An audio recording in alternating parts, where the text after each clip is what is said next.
نحمده ونصلي على رسوله الكريم اما بعد فاعوذ بالله من الشيطان الرجيم بسم الله الرحمن الرحيم ان الله وملائكته يصلون على النبي يا ايها الذين امنوا صلوا عليه وسلموا تسليما اللهم صل على سيدنا محمد وعلى اله وصحبه وبارك وسلم وصل عليه حمد و ثنا کے بعد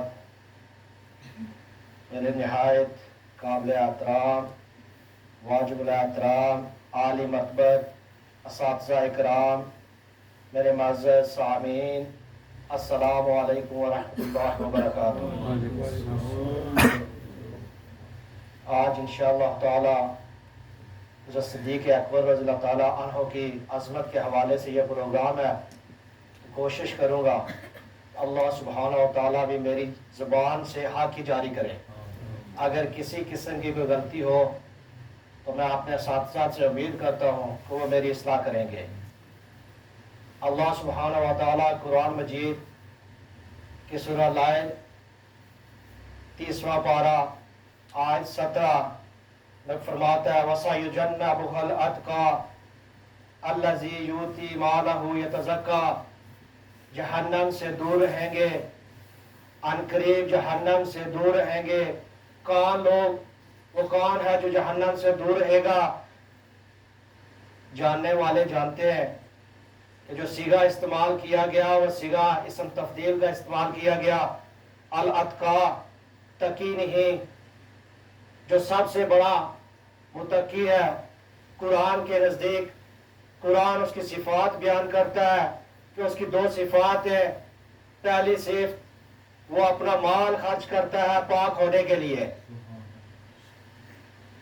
وہ کسی کے احسان کے بدلے میں اپنا مال خرچ نہیں کرتا، کسی کا بدلہ چکانے کے لیے اپنا مال خرچ نہیں کرتا، یا کوئی اور وجہ نہیں اس کے مال خرچ کرنے کی، صرف اور صرف اس کی وجہ ہے کہ اس کا رب اس سے راضی ہو جائے۔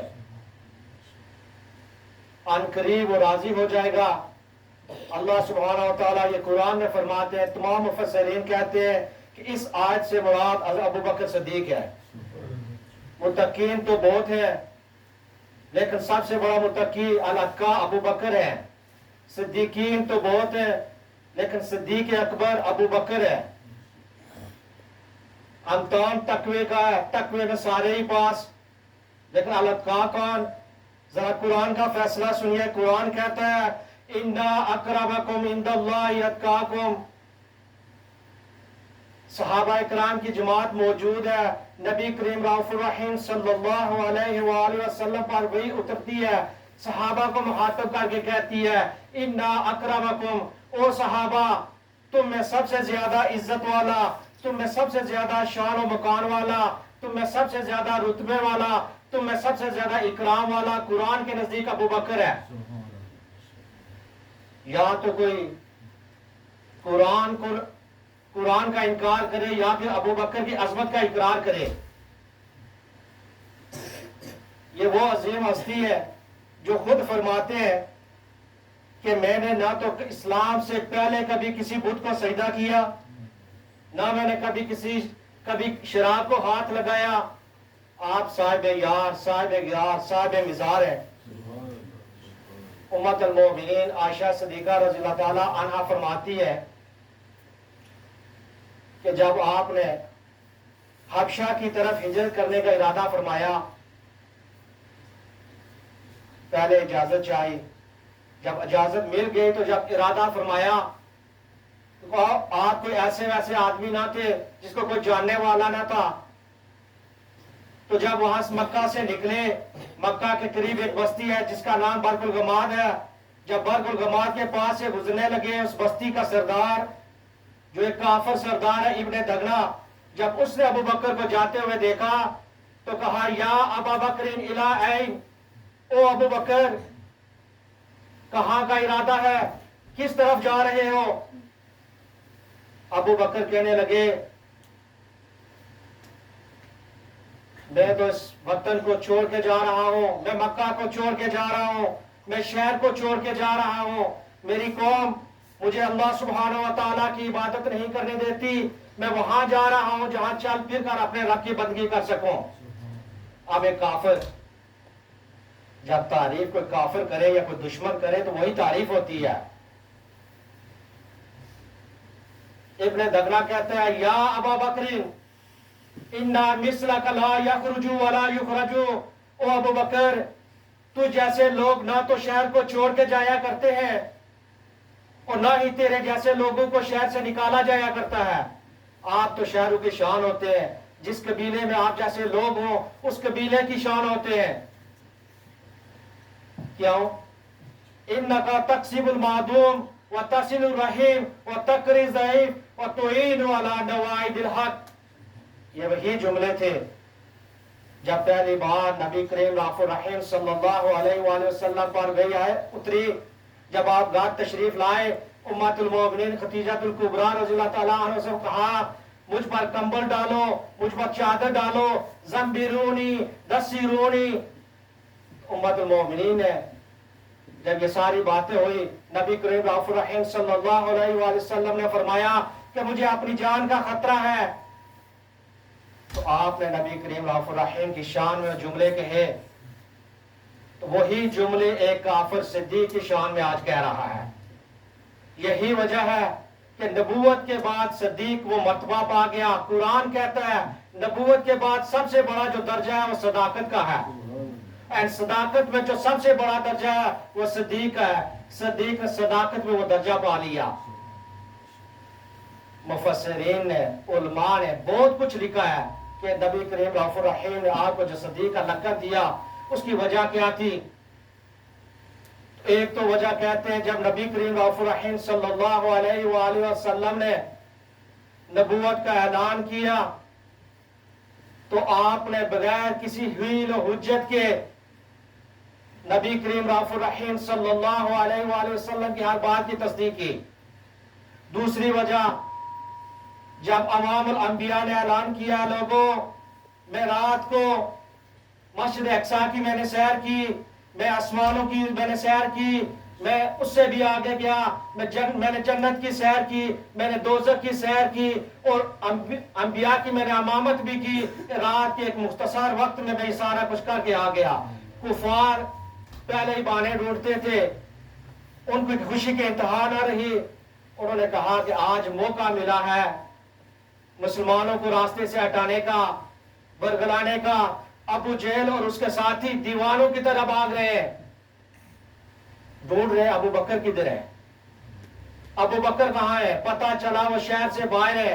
واپس کفار نے وہ بھاگتے ہوئے راستے میں چلے گئے۔ جب ابو بکر واپس آ رہے تھے، ابو جہل کہتا ہے ابو بکر تو ایک خاندانی بندہ ہے، تو ایک تاجر بندہ ہے، تو عقل مند ہے، تو لیڈر بندہ ہے، تو سچا ہے۔ میں تجھ سے پوچھتا ہوں اگر کوئی یہ دعویٰ کرے کہ رات کے ایک مختصر پیر میں وہ یہاں سے مسجد الحرام سے مسجد الاقصی تک گیا، وہاں نبیوں کی امامت کی، پھر پہلے آسمان پر، دوسرے پر، تیسرے پر، چوتھے پر، پانچویں پر، چھٹے پر، پھر سدرۃ المنتہا، پھر اس سے بھی آگے گیا بھی آیا، کیا تو اس بات کو مانے گا؟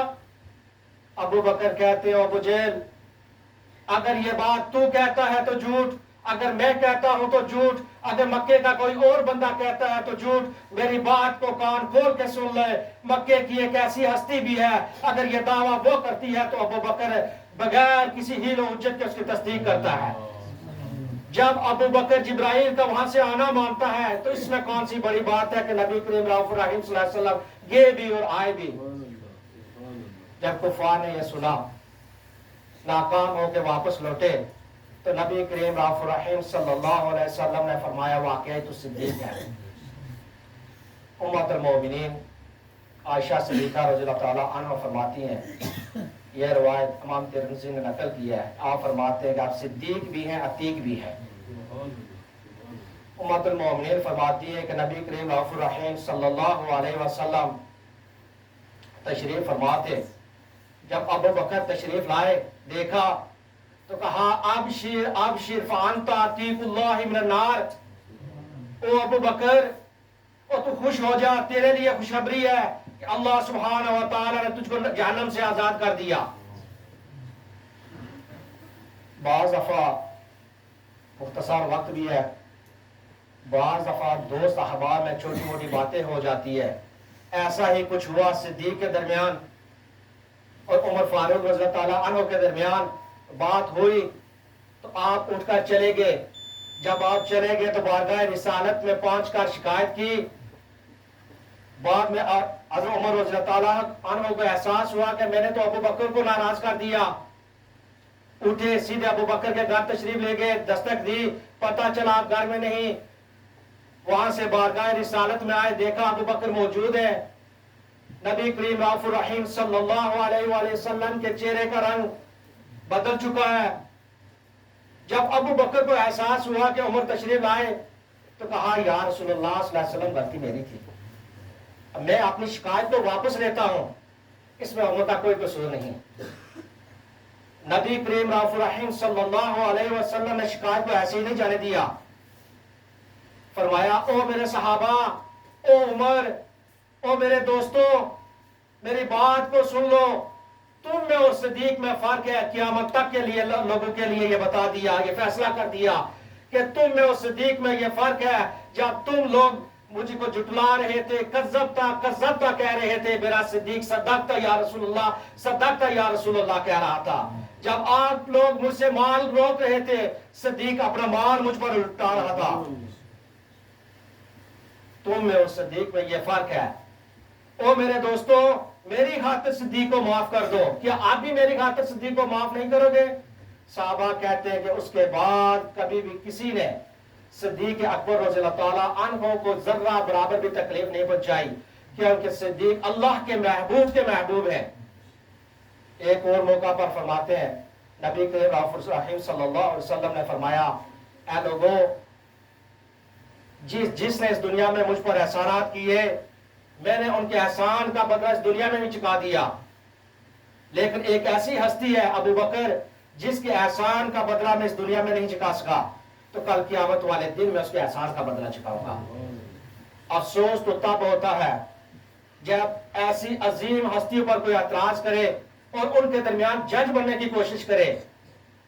جج بننے کے لیے ضروری ہے یا تو کوئی صحابہ کرام سے افضل ہو یا صحابہ کرام کے برابر ہو.